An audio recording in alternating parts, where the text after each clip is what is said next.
Hello, hi everyone, welcome back to sisyaclass YouTube channel. So today we are going to talk about hydrogen and S block elements. I hope you have followed the last session. I hope you have solved questions based on equilibrium that we have covered in the last class. I hope you are solving numericals along with that. You have to practice more and more questions, then only you can secure good marks. Okay, so today we are going to cover two very small topics together. So we will talk about hydrogen as well as S block elements. Okay, so before we start, I will share some information with you and then we are going to begin with our content and then we will solve questions. Okay, so this is one small piece of information that I wanted to give you, that sisyaclass is going to start with a 1-year maths program. It is for grade 3 to 10. It is a 1-year course at just rupees 999. Okay, just rupees 999. The entire course for your CBSE, ICSE or state board syllabus. All IIT, NIT teachers will be teaching you. Okay, and what else? You will get mentor support.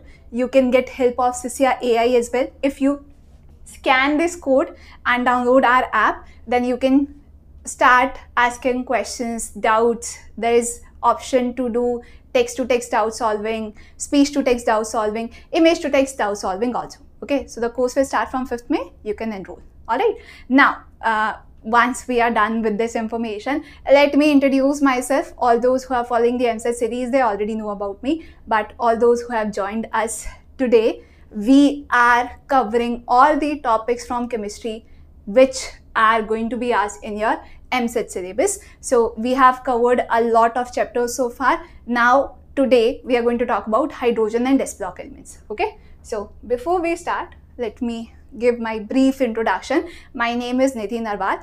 I have secured AIR 32 in CSIR NET examination.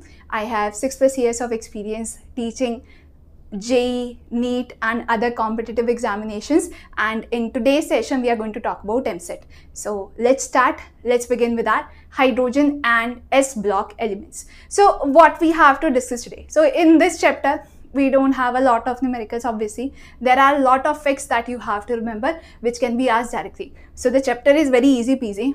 A few questions can be asked from here and those questions you will find are quite repetitive. Okay, so one type of question is asked in, let's say, 2023. You will find that same question with a few minor tweaks can be asked next year also. The same thing we have seen in both TS and AP EAPCET series. So don't worry, we will cover both of them. Okay, so what are the topics we will cover today? Content. We are going to talk about both hydrogen and S block elements, right? We are going to cover both chapters. Okay, so we will understand about the preparation and properties of hydrogen. Similarly, we will talk about preparation and properties of water. We will cover preparation and properties of hydrogen peroxide. We will understand some important formulas, some important concepts related to them, and then when we will cover questions, these are the major subtopics on which we will understand questions and how to answer them. A lot of them will be statement based questions. In some questions you will find equations are given to you. Those are also repetitive. So if you have learned it once, you can easily answer questions that can be asked to you. Okay, then after we are done with it, we will talk about S block. So in S block we will talk about alkali and alkaline earth metals. Your group 1 elements are called as alkali metals and your group 2 elements are called as alkaline earth metals. Okay, group 1 alkali metals, group 2 alkaline earth metals. So we will talk about S block elements. Okay, some important compounds of S block that can be asked directly to you. So we will understand their properties and how they can ask you the question. Simplest question that they can ask from here. So they will ask you the applications of some important S block compounds. Very simple statement based, one word answers will be asked from you. Okay, so let's start everyone. Let's start with the first part. Let's talk about hydrogen first, then we will move to S block, our alkali and alkaline earth metals. Okay, so far if you all remember, we have already covered P block, correct?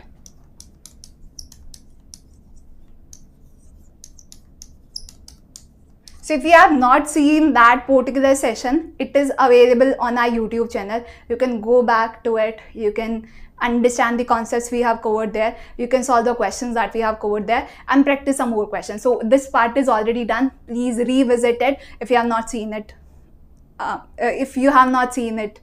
Just now or before it. Okay. Then what else we will do?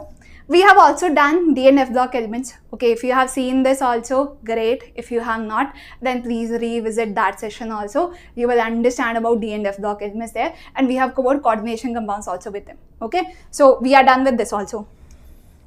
D block and F block. The only thing that is remaining is hydrogen and S block elements. Rest everything we have covered already. We have covered their features, we have covered important reactions, your periodic trends. Everything is already done except S block, alkali and alkaline earth metals, and hydrogen obviously. Okay, so we will cover hydrogen. This is what we mean by alkali metals, and you don't have to worry about radioactive species. So up to cesium is okay. We call group 1 as alkali metals and we call group 2 as alkaline earth metals.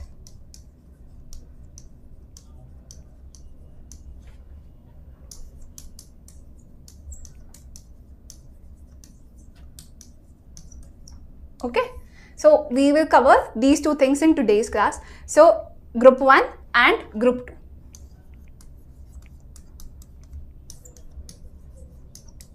We will see their properties also, and if a certain element is behaving different than the rest of the elements of the group, we will cover that part also. Okay, so this is our focus: lithium, sodium, potassium, rubidium and cesium. Just leave the radioactive species. They will not ask you questions from radioactive species. You can leave it. Okay, and beryllium, magnesium, calcium, strontium and barium. That is all. Okay, so let's start. We will understand about hydrogen first. Okay, all right. So what are the three isotopes of hydrogen? You all are well aware of it. What do you mean by isotopes first of all?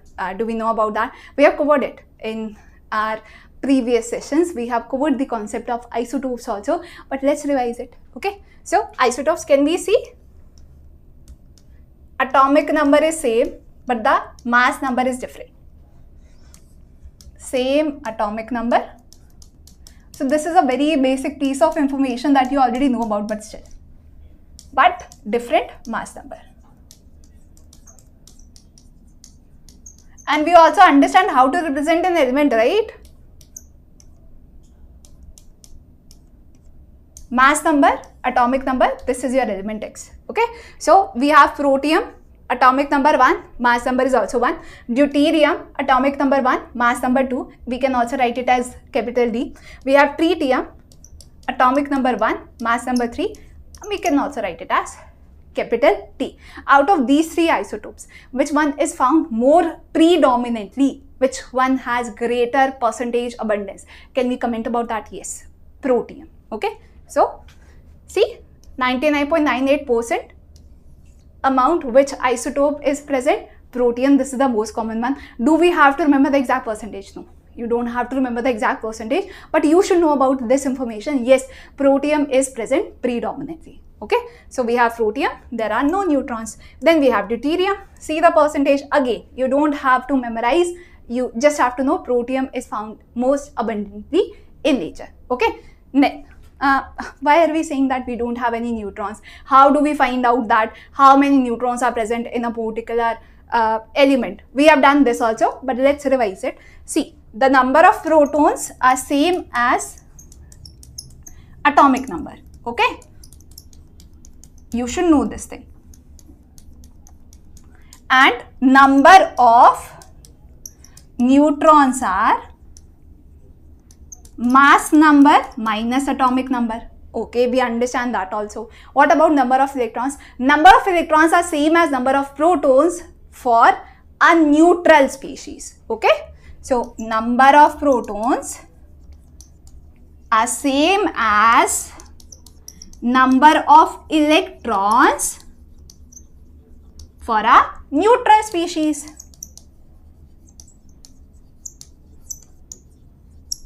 What if we have a charged species? In that case, how do we decide the number of electrons? Then based on the charge, if you have, let's say, +2 charge, then you will subtract those many electrons. If you have +3 charge, subtract 3 electrons. What if we have a negative charge? Add those many electrons. So in case of a charge species, the charge will decide the number of electrons, but if it is a neutral species, the number of protons and number of electrons are same. Okay, so on the basis of that, I have mass number also as 1, I have atomic number also as 1. So number of protons 1, number of electrons 1. What about number of neutrons? Mass number minus atomic number, it comes out to be 0. Okay, so that is why we have written there are no neutrons. It is very specific information for protium, can be asked directly in a statement based question. They will give you 4 statements, they will ask you which one of the following is correct, which one of the following is incorrect. So you have to remember this information. Let's say you don't remember it, then also if they write protium, you can decide it for yourself that yes, it does not have any neutrons. Okay, see the next part. Dihydrogen. How can we prepare it? The preparation, the laboratory method of preparation is, if you add dilute hydrochloric acid to zinc, it will form zinc chloride and liberate hydrogen. So that is one way in which you can prepare it. Other method, industrial, water gas shift reaction. This is important, has been asked multiple times. What do we call this mixture?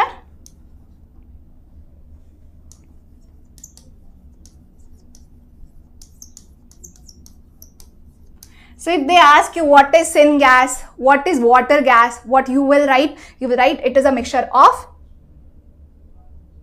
okay, sorry, I'm so sorry.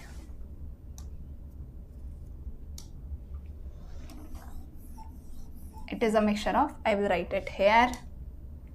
Yes.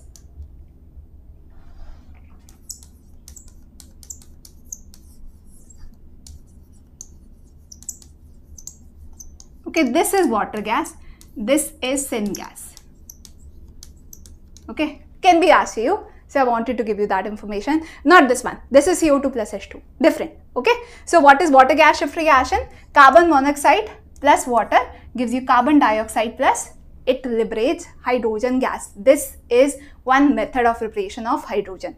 And what is water gas or syngas? If they ask you, syngas, synthesis gas is mixture of carbon monoxide and hydrogen. Don't get confused. This is CO2 plus H2. This is CO plus H2. Carbon monoxide plus H2. There is a difference. Okay. See the next part. So what are the properties of dihydrogen? It is colorless, odorless, tasteless and a combustible gas. Okay. These are the properties which can be asked in terms of a statement. So yes, you have to keep them in mind. I don't mean to say that you have to cram it exactly. Just read it once or twice. You will be able to remember it. You don't have to stress too much about the properties per se. Okay. Next, it is highly combustible. It forms explosive mixture with air. So here hydrogen gas, it may look very cute to you. It may look very simple enough to you, but it is quite explosive if you mix it with oxygen, when it comes into contact with oxygen. Okay. Next, different types of reactions that you will see with dihydrogen that can be asked to you directly, that you should know about. So we have a small table for you, just go through it once. So your dihydrogen, when it reacts with metals, it forms hydrides. Again, important. Generally, when we see the oxidation state of hydrogen, we assume it is +1, right? And you are correct also in most of the compounds. If we compare the electronegativity, then hydrogen is less electronegative than most of the other elements, obviously. So hydrogen will show the plus charge and the other elements, they will show negative oxidation state. Completely fine. But if your hydrogen forms compound with metals, then in that case metals are less electronegative than hydrogen, or you can say metals are more electropositive than hydrogen. So metals will show positive oxidation state and your hydrogen in that case will exist in the form of its hydride with a negative oxidation state. Keep that in mind. Not always you will find hydrogen in +1 oxidation state. It can show negative oxidation state also, only in the case of metal hydrides. So when it forms compound with metals, hydrogen shows negative oxidation state. Okay. See, metal hydride, Na positive, H minus, lithium positive, H minus. Your metal is present in positive oxidation state. See the oxidation state of hydrogen, -1, hydride. Remember that. Okay. Next, What about the reaction with non-metals? So it can react with non-metals also, like chlorine, to form the respective compound. So with chlorine it will form hydrogen chloride, with nitrogen it will form ammonia. Okay, what is the oxidation state of hydrogen here?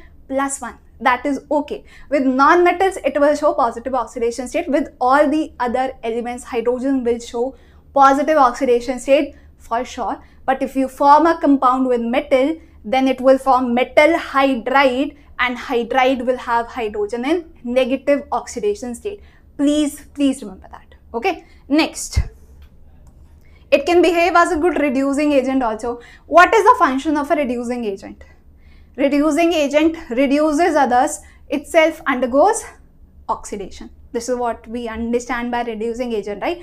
And how do we reduce others? We add hydrogen to them, or we remove oxygen from them. In layman terms, that is how we understand oxidation and reduction. Reduction, removal of oxygen or addition of hydrogen. So if you add hydrogen to a species, you are reducing them, right? So we are saying hydrogen is a very good reducing agent. Obviously, it will reduce the other species and will itself undergo oxidation. Okay, so here it is present in 0 oxidation state. Now it is present in +1. Itself undergoes oxidation, reduces others. It has removed oxygen from your copper oxide. Okay, now it is present without oxygen, removed oxygen, we have reduced copper. Okay, similar reaction here also. In ferric oxide also, we have removed oxygen, we have reduced ferric oxide to Fe, and itself hydrogen has undergone oxidation, 0 to +1 oxidation state. Okay, oxidation, increase in oxidation state, or addition of oxygen, or removal of hydrogen. This is how we understand oxidation. We have done this part also in redox reaction. You can see that session also. We have covered this part as well. Okay, and what about reduction? Decrease in oxidation state, addition of hydrogen, or removal of oxygen. One more thing, oxidation is loss of electrons and reduction is gain of electrons. So you have to remember this information. This is how we can understand oxidation and reduction. Okay, so this part is done.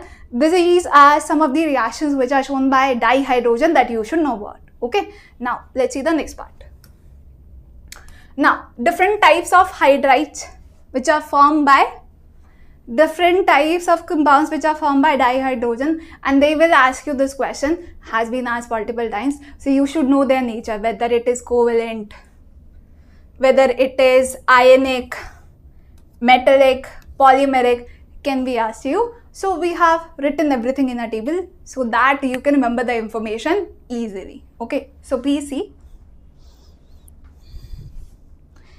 If I talk about ionic, what type of compounds will form ionic compounds with hydrogen? We are talking about different types of compounds with hydrogen. So what kind of species will form ionic compounds with hydrogen? We have already covered that. If you talk about metals, it will exist in the form of its metallic hydrides. So electrostatic force of attraction, ionic compounds. Okay, see, electropositive elements, S block, alkali and alkaline earth metals, group 1 and group 2. Okay. What about covalent compounds? Are they also formed by hydrogen? Yes. If you talk about your non-metals, carbon, nitrogen, oxygen, then they will form covalent compounds. Okay. So P block elements, group 14 to 60. Okay, which have low electronegativity, they can form covalent compounds. Okay, now what about metallic compounds? Metallic compounds, but they are not present in stoichiometric ratio. Please notice that. Is there a stoichiometric ratio involved here? No, hydrogen is present in 1.7 amount, completely random. Okay, so these are non-stoichiometric compound. I will write it here. Non-stoichiometric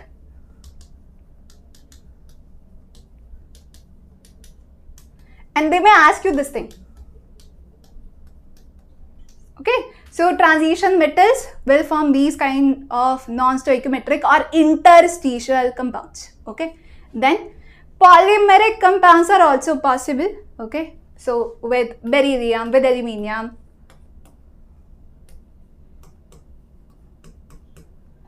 electron deficient species. We understand the concept of electron deficient, electron precise and electron rich. If you have exactly 8 electrons in the valence shell of your central atom, it is electron precise. It does not have any extra. It does not have less than 8. Electron deficient if you have less than 8. Electron rich, you have excess amount. You have lone pairs of electrons. Then we will call such species as electron rich. For example, ammonia. A lone pair of electron is present there. What about electron deficient species? You can see here. This is electrons deficient, beryllium hydride, so it dimerizes. Like that you can have BH3 also. This is also electron deficient and this forms diborane. So electron deficient species somehow try to gain electrons by dimerizing. So we will talk about them also. Alright. So this is all about the different types of compounds you will see with dihydrogen in a table so that you can memorize it easily, and you do have to remember this information. Okay, see the next part.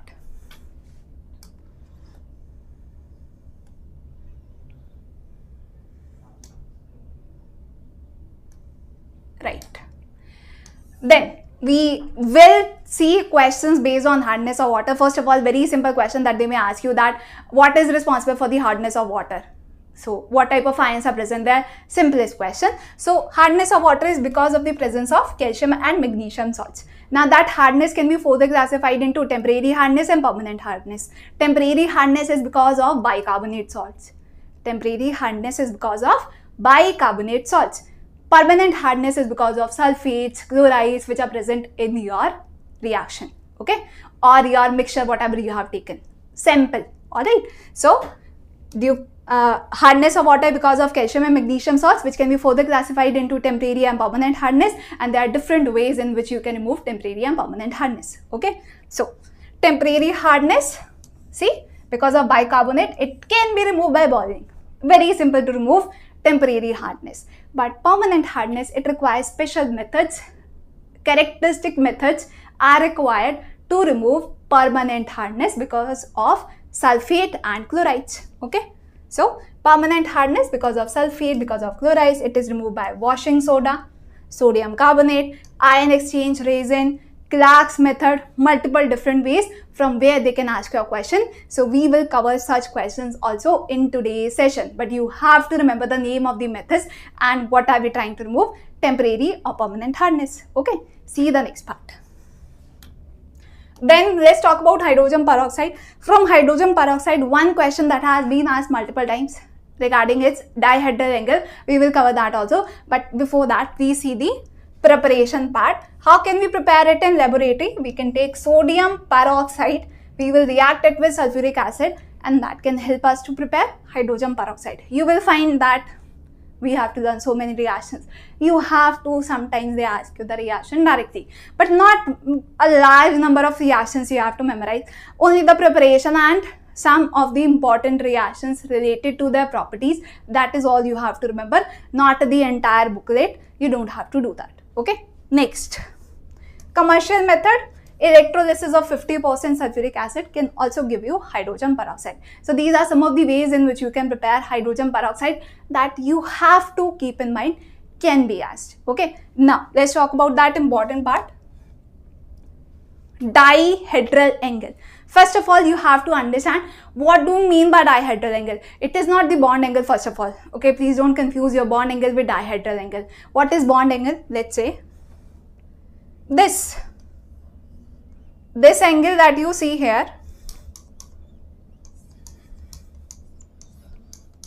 this angle, this is a bond angle. Okay, this is the angle that is present between different bonds which are present in your molecule that you are aware of. We are not talking about that. We are talking about dihedral angle. Now what is dihedral angle? It is the angle that is present between different planes containing your atoms. Okay, so I hope you can visualize this plane. Okay, I will show you one plane. I hope you can see that. There is another plane like this. Do we see this? So the angle that is present between these two planes, not atoms, not bonds, planes which are present in your molecule, that angle we call as dihedral angle. So do we have to remember it exactly? Yes, you must, because it has been asked multiple times. So there are two cases. They will ask you what is the dihedral angle of hydrogen peroxide in solid phase, in gaseous phase. Accordingly, you have to answer. So which one will have the higher dihedral angle? Try to understand. In solid phase, hydrogen bonding will be stronger, right? Hydrogen bonding, strong intermolecular forces of attraction, your bond angle will decrease. You don't have to cram it. Simple, basic information. If intermolecular forces of attraction are stronger, then your atoms will stay close together. As simple as that. So the angle between the planes will also decrease. But in gaseous phase, hydrogen bonding is not that much prominent. So intermolecular forces of attraction, we all understand, are weaker in gaseous phase. So what about its dihedral angle? It will be higher than that of solid phase.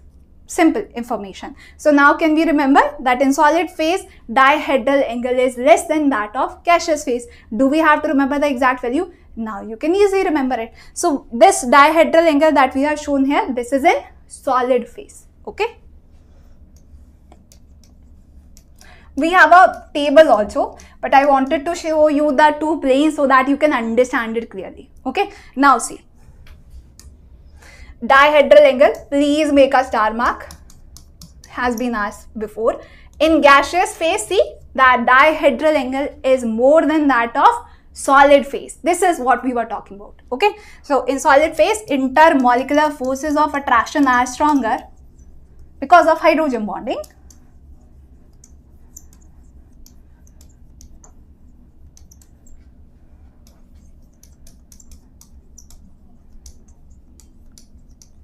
And that is why the dihedral angle is less. Okay. So in gaseous phase, you will have a skewed or non-planar geometry, open Bohr structure. But in case of solid phase, it will be almost planar. Okay. So there is a difference in geometry also based on which phase we are talking about. So that diagram that you have seen just now, that was for solid phase, because there the dihedral angle was, remember, 90.2 degree. So do we have to remember the exact dihedral angle? Yes, you have to remember the exact dihedral angle. Yes, you must. Okay. So this part is done. What is next? Let's talk about S block elements also.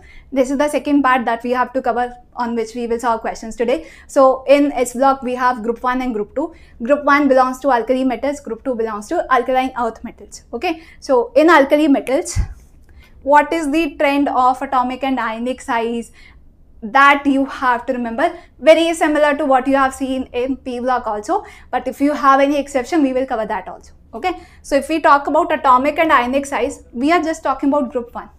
Okay. So these.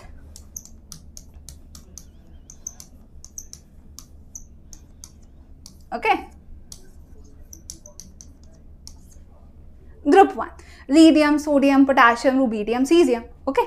So atomic and ionic size increases as we go down the group. That we already know. That is not a new piece of information for us. We have already learned that in periodicity also. Okay. What happens to ionization energy? As we go down the group, ionization energy decreases. Why? Because the size increases. Why? Because ionization energy is minimum amount of energy that is required in order to remove an electron from isolated gaseous atom. Minimum amount of energy that is required in order to remove an electron from isolated gaseous atom. So if your electron is very far away from the nucleus, nuclear attraction is less, the energy that is required to remove the electron will be less. So as you go down the group, size increases, the electron becomes far and far away from the nucleus, it becomes easier to remove it. So as you go down the group, ionization energy decreases.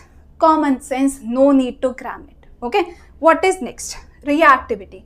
As you go down the group, the reactivity also increases because it becomes easier to remove the electrons as you go down the group. So they will react faster. Okay. What about melting point? Melting point decreases down the group, can be asked in terms of order. That please arrange these alkali metals based on their melting point. So your answer will be it decreases down the group. Okay. What else? Hydration enthalpy also decreases down the group. How do we understand or compare hydration enthalpy? Please remember this is important, can be asked. Is directly proportional to charge that is present on the ion. First you will compare the charge. If the charge comes out to be same, then only you will compare the size. So if charge is same, then you will compare the size. So size increases, hydration enthalpy decreases. So all the alkali metals have the same charge, +1, +1, +1. So how we are comparing it? Based on size. As you go down the group, size increases. As a result, hydration enthalpy decreases. See, we have written this thing. Alright. So I hope this is making sense to you. Now, let's see the next one. Alkaline earth metals, group 2.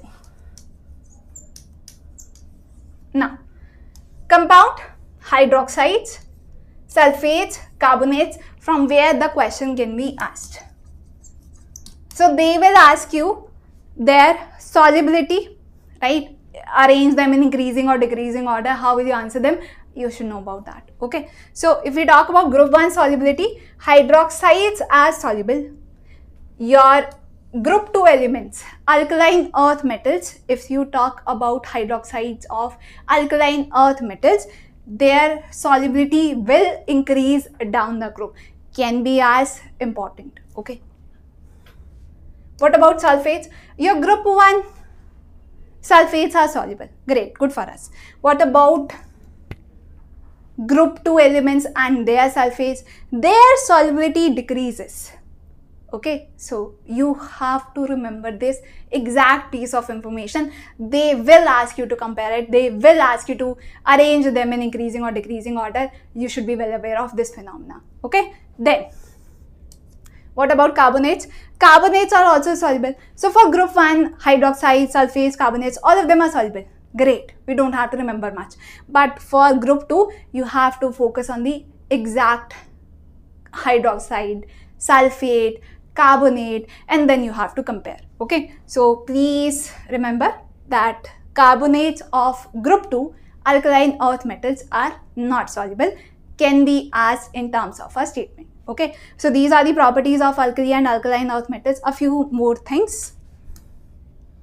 Hydration enthalpy, we have already covered it, but please see it separately because it has been asked before, can be asked again. Okay, so group 1 and group 2 ions are highly hydrated. How do you compare the hydration enthalpy? Based on charge, high charge, high hydration enthalpy. So if you compare group 1 and group 2, obviously group 2 elements will have higher hydration enthalpy. They have higher charge and smaller size. Okay, and if you compare within the group, then as you go down the group, the hydration enthalpy decreases for group 1 as well as group 2. See, as you go down the group, the order of hydration decreases down the group because of size.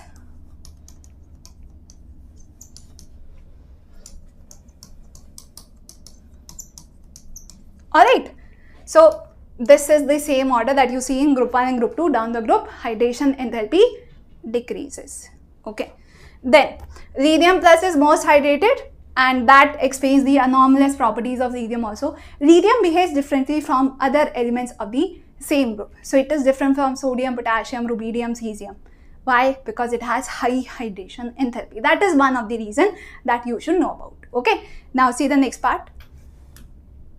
Anomalous behavior of lithium and beryllium again can be asked directly. The reason, first of all, why lithium and beryllium behave differently from the rest of the elements of the group. They also belong to group 1 and group 2. Why are they so different from the other elements?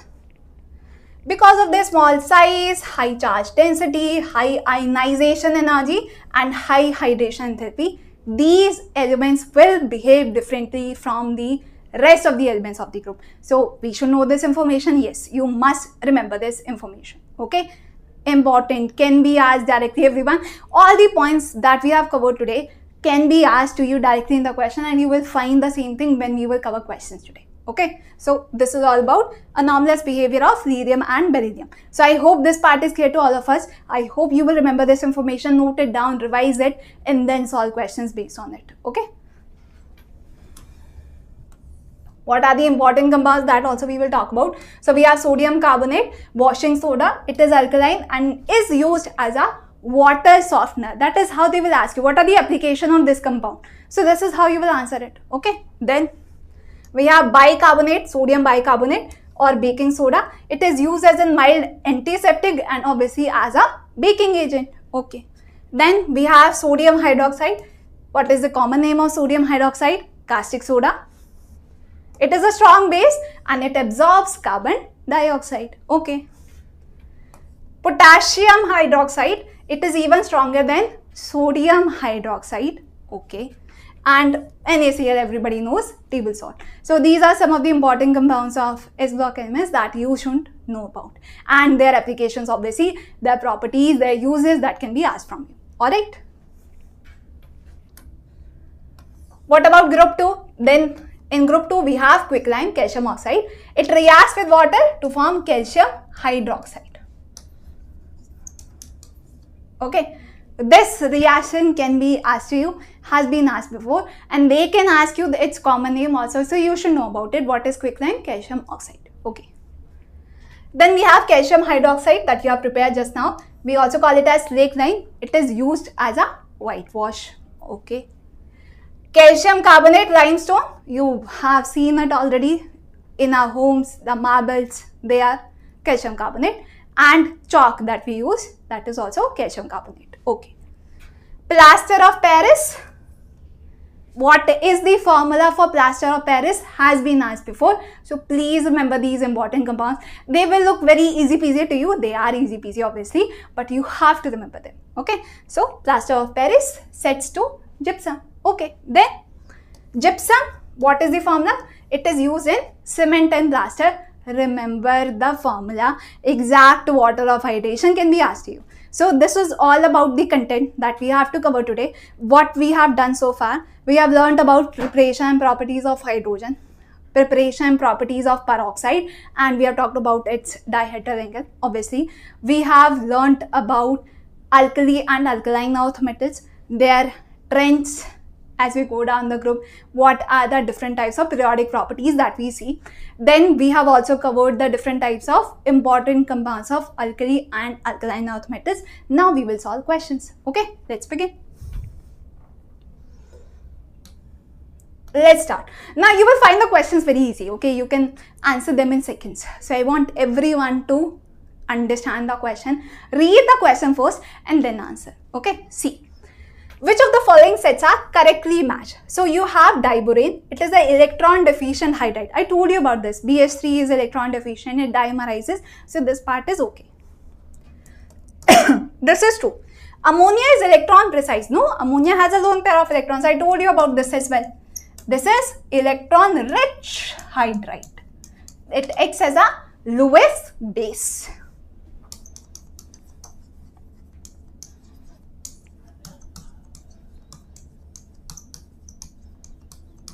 Okay, electron precise, no. Water, electron rich hydride. This is okay. Water is also electron rich. Why? Because oxygen has 2 lone pairs of electrons. So this is true. So which 2 statements are true? First and third? Option C. As simple as that. That is your entire question. So you should know about different types of hydride. Electron rich, which will have lone pairs of electrons. Electron precise, which will have exact 8 electrons on the central atom. Generally, it is formed by group 14 elements. Okay.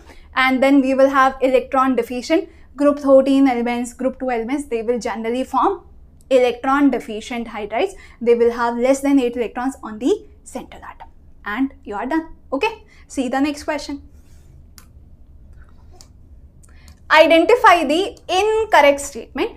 Saline hydrides. What is this new term that we are seeing here? Saline hydrides.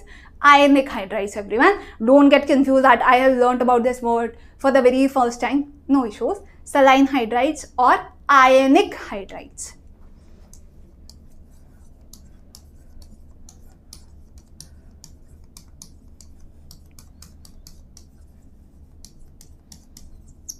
Okay, so don't get confused. Don't get confused, it means the same thing. Okay, alright. So ionic hydrides on electrolysis, they liberate dihydrogen H2 gas at anode. Okay, you have to find the incorrect statement. CH4 is electron precise hydride. I told you about group 14. Group 14 elements, they form electron precise hydrides. They have exactly 8 electrons on the central atom. So CH4, it is bonded with 4 hydrogens, 4 covalent bonds. It will share 8 electrons. So it is electron precise, yes. Okay, so this is true.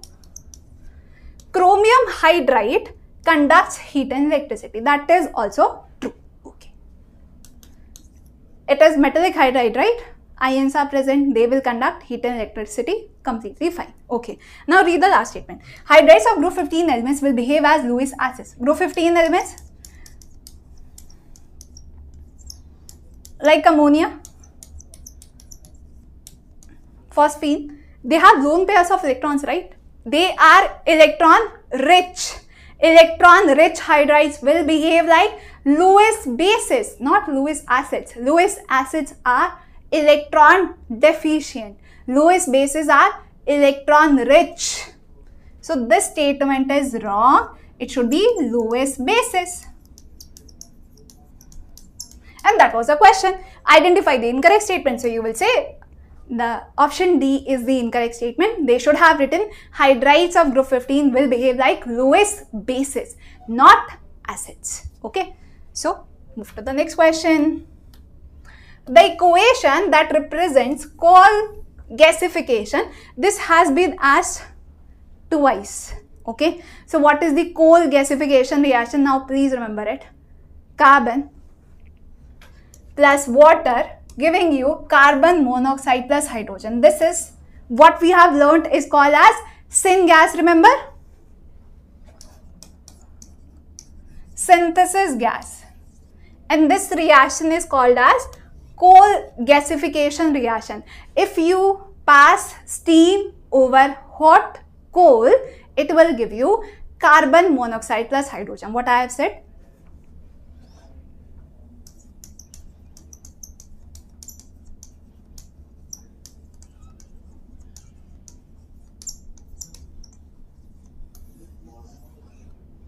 Now this will give you carbon monoxide plus hydrogen, which is called as syngas or synthesis gas. Okay, next. So option B. The hydrides of which group elements are examples of electron precise hydrides? This also I have already told you about. Electron precise hydrides are formed by group 14 elements. Carbon, silicon, tin, they will form electron precise hydrides. They will have exactly 8 electrons on the central atom. Okay. So correct answer will be group 14. Group 15 will form electron rich hydrides. Group 16 will also form electron rich hydrides. Group 13 will form electron deficient.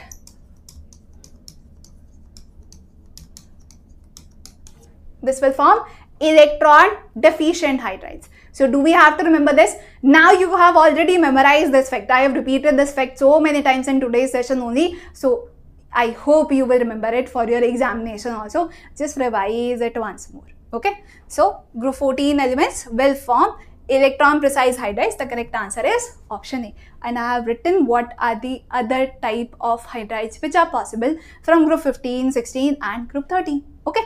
See the next one.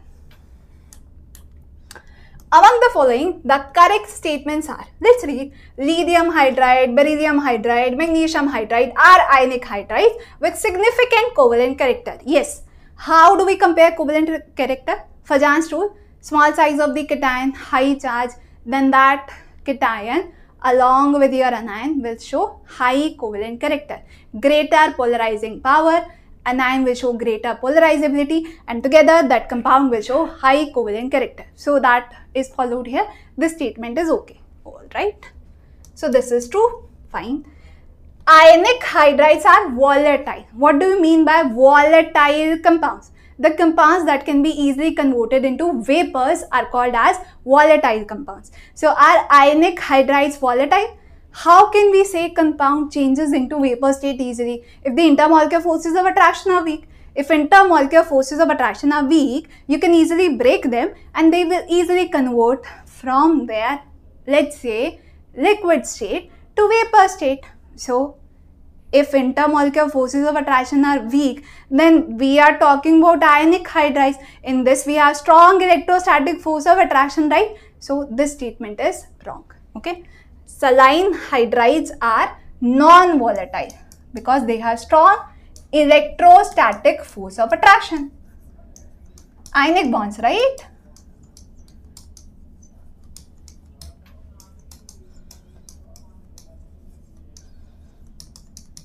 Okay. Electron precise hydrides are lowest bases. Electron precise hydrides. They don't have anything extra. They have the precise number of, exact number of 8 electrons. If they have extra electrons, then we will see lone pair of electrons. Then we will call them as electron rich. And if they are electron rich, then they will behave like lowest bases. So this statement is also wrong. Electron rich hydrides, they behave as lowest bases, not electron precise. Okay. Then the formula for chromium hydride is CRH. This is true. So which statement is correct? First and fourth.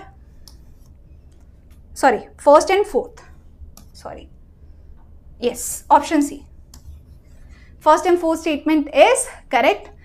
The second and third statement, they are incorrect because lowest bases are electron rich hydrides and your saline hydride or ionic hydrides, they are non-volatile. They cannot be vaporized easily. You cannot break their bonds easily. Okay. Then, among the following, the correctly matched pair is electron deficient hydride. This is group 14, right?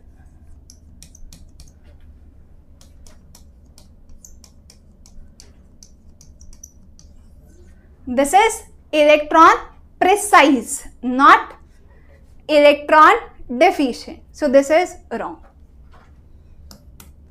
Saline hydride, ionic hydride, this is okay. Electron precise hydride. Fluorine has 3 lone pair of electrons. This is electron rich.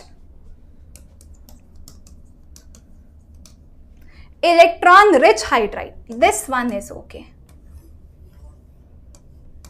Okay. So, you have to talk about correctly matched pair. Option D, these 3 are wrong. Electron rich hydride, ammonia. It has a lone pair of electrons. Okay. Next.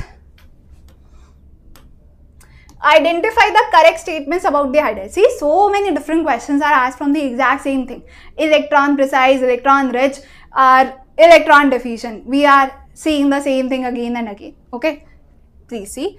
In ionic hydrides, the oxidation state of hydrogen is +1. Is it +1? I told you about this thing. If we are talking about hydrides, we are talking about hydrogen in -1 oxidation state. In ionic hydrides, your metal is electropositive. Hydrogen has higher electronegativity than your metal. Now that is a new thing for us to comprehend because normally your hydrogen is electropositive than the other element. But if it forms compound with metals, metals are so electropositive, hydrogen shows negative oxidation state. Okay, so this is -1. No. Your lanthanum hydride is an example of interstitial hydride. We have seen D and F block elements, they form interstitial hydrides, non-stoichiometric compounds. So this statement is true. Ammonia, water have the tendency to form hydrogen bonds. How do we see hydrogen bonds? When hydrogen forms a bond with highly electronegative elements like oxygen, like fluorine, like nitrogen. Fluorine, oxygen, nitrogen. Okay. So, nitrogen, oxygen, this is true. Electrolysis of molten sodium hydride will liberate hydrogen gas at cathode. This statement is false. Okay. See, if you take sodium hydride,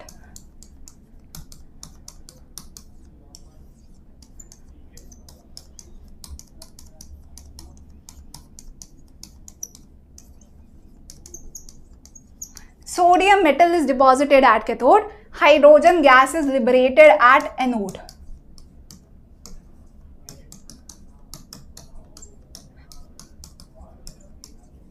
So this statement is false. Okay, please see. At cathode, sodium atom is deposited. Hydrogen gas, if they are talking about, they should have written anode. So this statement is also false. So what are the two correct statements? Second and third, option D. Okay. So such questions are asked from here. They will not ask you any numerical. There is no numerical involved, but you have to remember the facts. You have to apply that concept here. And if you notice, all the questions are quite similar. They are talking about the properties of hydrides. Okay. See the next question. Identify the correct sequence with respect to the strength of hydrogen bonding. See, hydrogen bonding strength depends upon the electronegativity and how many hydrogen bonds you see per molecule. Okay. So if we compare the electronegativity, maximum electronegativity fluorine, then oxygen, then nitrogen. But if you see more bonds per molecule, then that will exceed. Okay. So I can see H2O2 more hydrogen bonds per molecule, although oxygen has lesser electronegativity than fluorine. Okay. Again, water will be after hydrogen peroxide. Again, more donor atoms than fluorine, or more donor atoms than HF.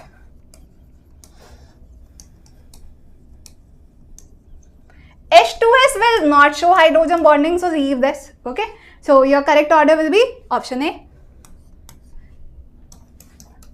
Strength of hydrogen bonding will be maximum in hydrogen bonding because of higher number of donor atoms. Okay.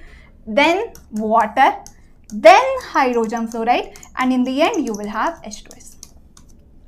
H2S will not show any hydrogen bonding, but still if it is given in the option, then you will write it in the, it will not show any hydrogen bonding. For hydrogen bonding, you just have to compare oxygen, nitrogen and fluorine. Rest everything, if you see, they will not show any type of hydrogen bonding. Okay. See the next thing. In which of the following substances will hydrogen bonds be strongest? So now can you again answer this question? So we have to look for oxygen and nitrogen, right? So I can only see water is mentioned here. So strongest hydrogen bonding will be seen in water, obviously. You can leave rest of the options. We have already covered this thing. Okay. So your correct answer is option B. HCl, HI, H2S, leave them. Okay. They will not show any hydrogen bonding. Hydrogen bonding will be strongest in water. Okay. Now let's see the next question. The method for preparation of water gas. We have done this already.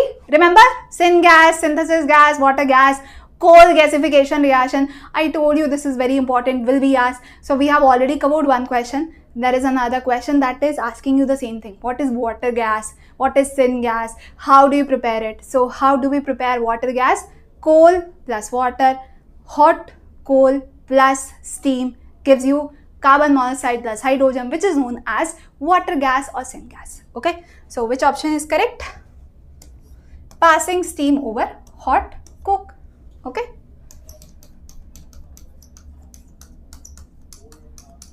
This is water gas, this is syn gas, this is what we are talking about. This is your coal gasification reaction. Okay.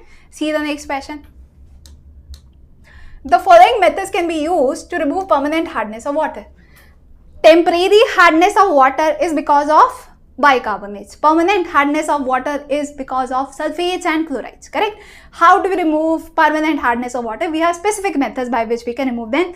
Temporary hardness can be removed by boiling directly. Okay. So one such method is adding calculated amount of lime. We also call it as Clark's method. So that is why you have to remember the method exactly, although this question has been asked in primitive years, but still you should know about the methods, at least the name of the methods. I am not asking you to remember the exact equation, not required, but remember the name of the method at least, that for temporary hardness, these are the different methods that I can apply. For permanent hardness, this is the method I can apply. Just remember the name of the methods. I am not asking you to memorize the entire equation, not important. Okay, see the next question. What is the increasing order of hydration enthalpies? I hope you can answer this question now. How do we compare hydration enthalpy? Charge increases, hydration enthalpy increases. What if we have the same charge? We will compare size. As size increases, hydration enthalpy decreases. Okay. So first you will compare charge. Always compare charge first. If charge increases, hydration enthalpy will increase. But if a charge comes out to be same, then and only then compare size. Don't jump to the size of the atom directly. Please don't do that. Okay. First compare charge, then compare the size. Okay.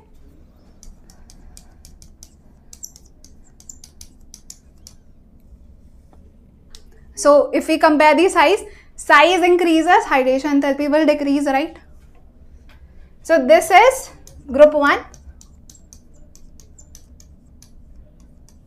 Size increases, hydration enthalpy decreases.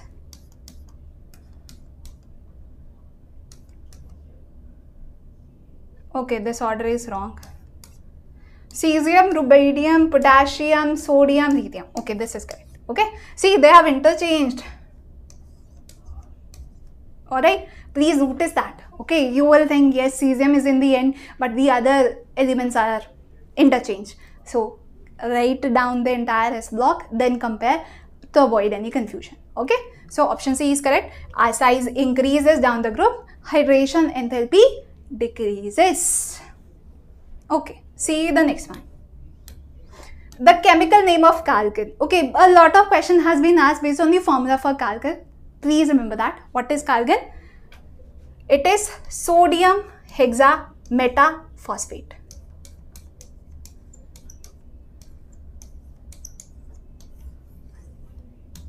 Okay, please remember that. I have marked correct, right? Sodium hexametaphosphate, right? This is phosphate, this is phosphate. Sodium hexametaphosphate. This is calcul. Okay, see the next one. The dihedral angle, see, we have covered this portion. This has been asked last year. The dihedral angle in gaseous and solid phases of H2O2 are respectively, in gaseous phase it will be higher, in solid phase it will be lower, 90 and 111.5. So which option is correct? And you are done. In solid phase, the dihedral angle is less. Why? Because intermolecular forces of attraction are stronger. Why are they stronger? Because you will see stronger strength of hydrogen bonding in solid phase than we see in gaseous phase. And you are done. Okay. So your correct answer is option B. Important. Please remember this information. You have seen the structure also. Okay. See the next thing. The proper conditions of storing H2O2. Again, very simple to understand. We do not store H2O2 first of all in sunlight. We keep it in a dark bottle. Now that bottle, should we keep it in glass bottle? This is what we see in our laboratory, right? Glass bottles in which different acids and bases are kept. But hydrogen peroxide is not kept in a glass bottle because it may react with the alkaline oxides of the glass. So what should we do? We should line it with wax, so that it will not interact with your hydrogen peroxide, otherwise it will decompose. Okay, so your correct answer will be not placing it in wax lined plastic bottle. That is okay. Yes, this one is correct. Placing it in wax lined plastic bottle and exposed to light, please don't do that. Placing in wax lined plastic bottle containing traces of base, again decomposition may occur. Placing it in metal vessel and exposed to light, no. So we should keep it in dark. We should not expose it to sunlight, and we should keep it in a wax lined bottle so that it does not interact with the container itself. So this is how you store hydrogen peroxide. Direct question, simple question. Okay, see the next one. Last question. The standard electrode potential for lithium and sodium. See, lithium has high hydration enthalpy, right? You have learned this thing. Lithium has high hydration enthalpy, because of that it shows anomalous behavior. So lithium has a strong tendency to change into Li plus ion. We understand that also.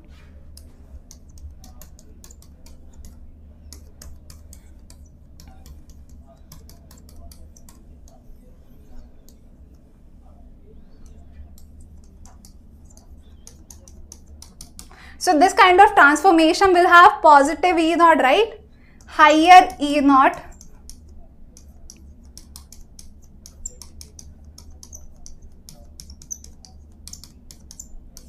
Now they are asking you the reverse thing. We also understand if we are talking about oxidation or reduction potential, they are reverse of each other. So this will have higher magnitude than this one, and you are done. Okay.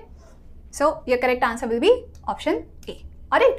So that is all for today, everyone. We have learned about hydrogen also. We have learned about s block elements also. Let me see if you have any comments. Hi, good afternoon everyone.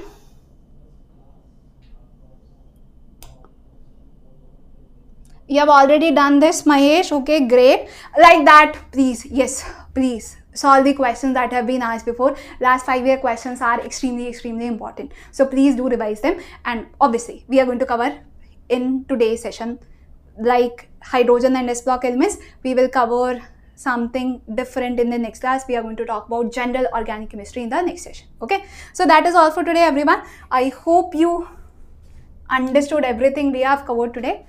Let me introduce about this course once again. So we are starting with a new maths course again. Please, if you have small brothers and sisters, they can enroll in this course just for ₹999. I hope you understand the importance, and it is very cheap. Okay, so all IIT and NIT experts will be teaching you. You can take help of the course, you can download our app, and you can enroll in this course by 5th May. Okay, so that is all for today. We are going to cover organic chemistry in the next session. So please stay tuned. Please solve questions. The PDF of this session will be uploaded in the description box and also on our Telegram channel. So you can take help of other questions also. You can practice them, and please solve more and more questions, then only you will secure good marks. Okay, so bye everyone. Have a great day. Thank you so much for joining the session.